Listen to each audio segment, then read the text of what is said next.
الناس كل تسعى إنه حسابات على الانستغرام تكبر وتحقق تفاعل كبير، لكن للأسف مش الناس كل تنجح في ذلك، والسبب بسيط وبسيط جدا. أنا معز فتح الله، مدرب مستشار في التسويق الإلكتروني. أعمل متابعة للحساب نتاعي باش توصلك كل فيديوهات اللي نحكي فيهم على التسويق عبر منصات التواصل الاجتماعي والتجارة الإلكترونية. يعتبر الجهل بكيفية عمل خوارزميات الانستغرام أعظم أكبر سبب بيخلي الحسابات الخاصة للأشخاص والحسابات المحترفة العلامة التجارية ما تحققش ارتفاع في عدد المتابعين أو التفاعلات، وبالتالي ما توصلش لأهدافها التسويقية.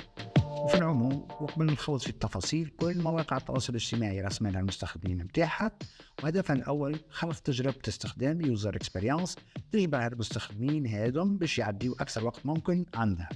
وطورت لذلك خوارزميات ذكية تعمل بشكل منهجي ومنظم على ترتيب كل المحتوى اللي ينزل فيها باش يساعد على شد مستخدميها أطول فترة ممكنة. والسؤال اللي هنا، هل المحتوى اللي تنزل فيه قاعد يساعد في المنصة على تحقيق وبلوغ هدفها الأسمى أو لا؟